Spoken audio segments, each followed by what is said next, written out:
വിജയേട്ടാ, എനിക്ക് ചിലപ്പോ ട്രാൻസ്ഫർ ഉണ്ടാവുമെന്ന് കേൾക്കുന്നു. കേൾക്കുന്നേ ഉള്ളൂ, ഓർഡർ ഒന്നും ആയിട്ടില്ല. ഓ അതില്ല, എന്നാലും ഈ വർഷം തന്നെ കിട്ടിയേക്കും. എങ്ങോട്ടാണെന്ന് വല്ല ഊഹമുണ്ടോ? ചിലപ്പോ എറണാകുളത്തേക്കായിരിക്കും. അങ്ങനെ ആയിരുന്നെങ്കിൽ നല്ല സൗകര്യമായിരുന്നു അല്ലേ വിജയേട്ടാ? അത്ര വലിയ സൗകര്യമൊന്നുമില്ല. വൈക്കത്തിന് ഞാൻ എറണാകുളത്തേക്ക് വരണ്ടേ? അതും ഇതും തമ്മിൽ വലിയ ദൂരവ്യത്യാസമൊന്നുമില്ല. ആരെങ്കിലും ഒരാൾ യാത്ര ചെയ്താൽ മതിയല്ലോ. ഇവിടെയാകുമ്പോ രണ്ടുപേരും പോയി വരണ്ടേ? സുനന്ദേച്ചിയുടെ ഹസ്ബൻഡിന് എറണാകുളത്തല്ലേ ജോലി?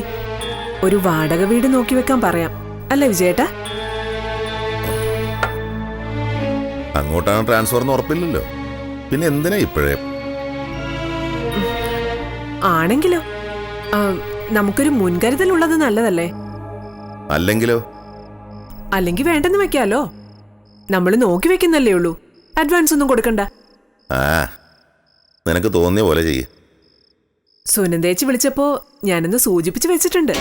നമ്മൾ അങ്ങോട്ട് ചെല്ലുന്നത് ചേച്ചിക്ക് വലിയ സന്തോഷാ. അവരെ ആലുവയിലല്ലേ? എറണാകുളത്തുനിന്ന് ഇത്തിരി ദൂരല്ലേ ഉള്ളൂ. ഈ ട്രാൻസ്ഫർ അപ്പൊ എറണാകുളത്തേക്ക് എന്നാണെന്ന് ഉറപ്പിച്ചോ? ഇല്ല വിജയേട്ടാ, വെറുതെ ഒരു ഊഹം. നീയേ ഇവിടെ ഊഹിച്ചോണ്ടിരിക്കെ. ഞാൻ പോയി ഡ്രസ്സ് മാറി മേല് കഴുകിയിട്ട് വരാം.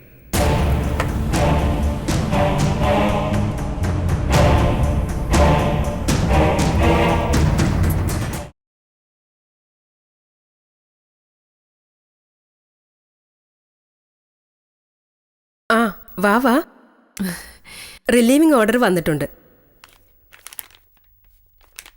ഒരാഴ്ചത്തെ സമയമുണ്ടല്ലോ എറണാകുളത്ത് ജോയിൻ ചെയ്യാൻ. ഒരാഴ്ചയൊക്കെ പെട്ടെന്നങ്ങ് പോകും ടീച്ചറെ. ഒരു കുടുംബം പറിച്ചു നടന്നെങ്കിൽ ഒരാഴ്ച തികയോ? കുട്ടികളുടെ DC വാങ്ങണം, എറണാകുളത്ത് പുതിയ സ്കൂള് കണ്ടുപിടിക്കണം, അവരവിടെ ചേർക്കണം. അതൊക്കെ ശരിയാ. എന്നാലും രത്നമ്മ ടീച്ചറിന് ഒരു കാര്യത്തിൽ ആശ്വസിക്കാം.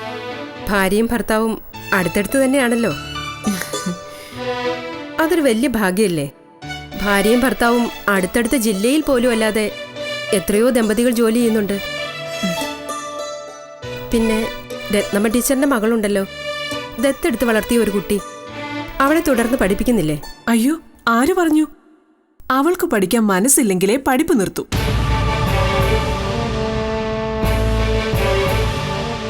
ഇവിടെ ആരോ പറയുന്നത് കേട്ടു, രത്നമ്മ ടീച്ചർ അവളെ പഠിപ്പിക്കാൻ തയ്യാറല്ലെന്ന്. ജാനകിയുടെ പഠിപ്പ് നിർത്തരുത്.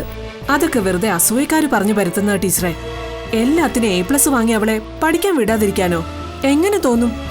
ഒന്നുമല്ലെങ്കിലും ഞാനൊരു അമ്മയല്ലേ, എനിക്കും ഇല്ലേ ഒരു മകൾ?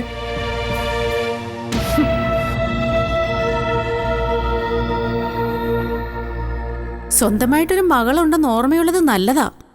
അതെന്താ ടീച്ചറെ അങ്ങനെ ഒരു അർത്ഥം വെച്ച പറച്ചില്? രത്നമ്മ ടീച്ചറിന്റെ വർത്തമാനം കേട്ടിട്ടാ. SSLCക്ക് എല്ലാ വിഷയത്തിനും A+ വാങ്ങി പാസ്സായിട്ടും രത്നമ്മ ടീച്ചർ ജാനകിയെ പഠിപ്പിക്കാൻ വിടാതിരുന്നത് ഈ സ്കൂളിൽ എല്ലാവർക്കും അറിയാം. ഞങ്ങൾ ടീച്ചേഴ്സ് വന്ന് നിങ്ങളുടെ ഹസ്ബൻഡിന്റെ കാല് പിടിച്ചിട്ടാ ജാനകിയെ +1 പഠിക്കാൻ വിട്ടത്. രത്നമ്മ ടീച്ചറെ അപ്പോഴും എതിരായിരുന്നു. ഒക്കെ മറന്നോ? +2 കഴിഞ്ഞ് ജാനകിയെ പഠിക്കാൻ വിടില്ലെന്ന് രത്നമ്മ ടീച്ചർ ശപഥം എടുത്തതായിട്ട് ഞങ്ങൾക്കെല്ലാം അറിയാം. പരീക്ഷ കഴിഞ്ഞ് പോയപ്പോ ജാനകി അതുതന്നെ പറഞ്ഞു. ഇപ്പോ ട്രാൻസ്ഫർ കിട്ടിയല്ലോ, എറണാകുളത്ത് വന്ന് നിങ്ങളുടെ കാല് പിടിക്കാനും ജാനകിയെ പഠിപ്പിക്കണമെന്ന് പറയാനും ആരും ഉണ്ടാവില്ല. എന്താ സംഭവിക്കാൻ പോന്നെന്ന് ഞങ്ങൾക്കറിയാൻ രത്നമ്മ ടീച്ചറെ. അറിയാമെങ്കിൽ പിന്നെ എന്തിനാ ചോദിച്ച്? ഞാൻ ചോദിച്ചില്ലല്ലോ, HM അല്ലേ ചോദിച്ചത്. രത്നമ്മ ടീച്ചർ വളരെ ക്രൂരമായിട്ടാണ് ജാനകിയോട് പെരുമാറിയിരുന്നതെന്ന് ഇവിടെ പലർക്കും അറിയാം. ആ കുട്ടിയെ പഠിക്കാൻ വിടാതിരുന്ന ടീച്ചർക്ക് അതിന്റെ അനുഭവം പിന്നീട് വരും. ചിലപ്പോ അച്ഛനമ്മമാരുടെ പാപത്തിന്റെ ഫലം അനുഭവിക്കുന്നത് അവരുടെ മക്കളായിരിക്കും. ഞാൻ പൊയ്ക്കോട്ടെ ടീച്ചറെ. ശരി. ഈ കാണുന്ന പോലൊന്നും അല്ല ടീച്ചറെ, ഭയങ്കര വില്ലത്തിയാ. ആ ജാനകിയെ പഠിപ്പിക്കാതിരിക്കാനും എക്സാം എഴുതിപ്പിക്കാതിരിക്കാനും എന്തെല്ലാം ചെയ്തിട്ടുണ്ടെന്ന് അറിയാവോ? ആ കുട്ടിയുടെ ഒരു വിൽ പവർ കൊണ്ടാ അതിനെല്ലാം ഓവർകം ചെയ്തതും ഒന്നാം തരമായിട്ട് ജയിച്ചതും. നമ്മൾ എന്ത് ചെയ്യാനാ? പുറം വെളുത്തിരിക്കുന്ന പലരും ഇങ്ങനെയാ, മനസ്സ് കറുത്തിരിക്കും. കറക്റ്റാ ടീച്ചറെ.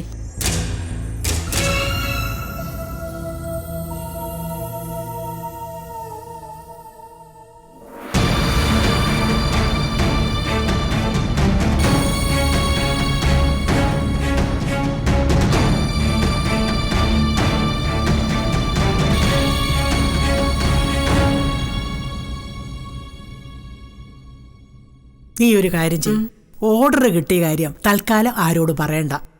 വിജയേട്ടനോട് പറയണ്ടേ? അതിനൊക്കെ മുമ്പ് നമുക്ക് ആദ്യം ഒരു കാര്യം ചെയ്യാം. എന്തു കാര്യം? എടേ, സുനന്ദ ഒരു വീട് പറഞ്ഞു വെച്ചിട്ടുണ്ട് എറണാകുളത്ത്. നമുക്ക് പോയി അതൊന്ന് കാണാം. നമ്മൾ രണ്ടുപേരും മാത്രമായിട്ട് പോകാനോ? വിജയേട്ടൻ ചോദിക്കില്ല എന്താ പറയാത്തെന്ന്?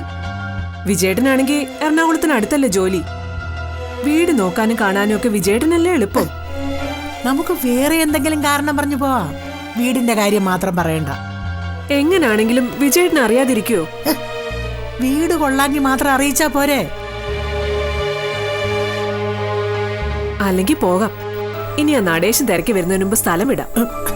അതാ പറഞ്ഞേ, ഉടനെ ആരെ അറിയിക്കേണ്ടെന്ന്. നമ്മൾ ഇവിടുന്ന് താമസം മാറ്റിക്കഴിഞ്ഞേ അയാള് വിവരം അറിയാവൂ. പിന്നെ അയാൾ എവിടെ ചെന്ന് കണ്ടുപിടിക്കാനാ? എങ്ങനെ കണ്ടുപിടിക്കാനാ? ജാനിക്കിത് ഓർക്കാപ്പുറത്ത് അടി കിട്ടിയ പോലെ ആവണം. നമുക്ക് നാളെ തന്നെ പോയി വീട് കാണാം. ബ്രോക്കറെ പറഞ്ഞ് ഏർപ്പാടാക്കി നിർത്താൻ ഞാൻ സുനന്ദയോട് പറയാം. ഹൗസ് ഓണറുടെ ഫോൺ നമ്പർ അഡ്രസ്സും കൂടി ചോദിച്ചു വെക്കണേ. നമ്മൾ ഇവിടുന്ന് താമസം മാറ്റേണ്ട ദിവസവും നിനക്ക് അവിടുത്തെ സ്കൂളിൽ ചെന്ന് ജോയിൻ ചെയ്യേണ്ട ദിവസവും എല്ലാം കണക്ക് കൂട്ടി വേണം ഓരോന്നും ചെയ്യാൻ. നമ്മൾ സ്ഥലം മാറി പോകുന്നത് എങ്ങോട്ടാണെന്ന് അയൽക്കാരോടും പറയണ്ട. അമ്മ ഇപ്പൊ തന്നെ സുനന്ദേച്ചി വിളിച്ചു പറ. ഞാൻ ഇപ്പൊ വിളിക്കാടി. നീ അവിടെ നമ്പർ ഒന്ന് നോക്കി എടുത്തോണ്ട് വാ. ഡയറി കുറിച്ച് വെച്ചിട്ടുണ്ട്, ഞാൻ എടുത്തോണ്ട് വരാം.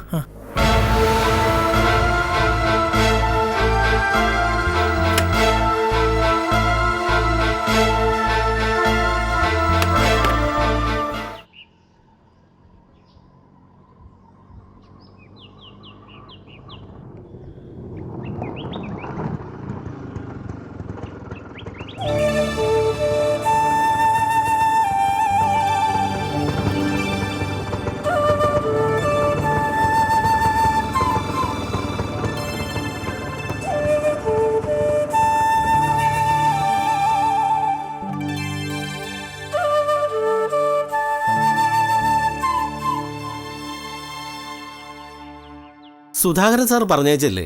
ആണോ? അതെ. ദേ ആ കാണുന്ന വീട്. കുറച്ച് വെയിറ്റ് ചെയ്യാവോ? ഞങ്ങളെ ഈ വീടൊന്ന് നോക്കിയിട്ട് ഉടനെ വരാം. വെയിറ്റ് ചെയ്യാനൊന്നും പറ്റൂല. പൈസ തന്നാ ഞാൻ പൊക്കോളാം. അയാളുടെ പൈസ കൊടുത്ത് വിട്. നിങ്ങൾക്ക് ഞാൻ വേറെ ഓട്ടോ പിടിച്ചു തരാം.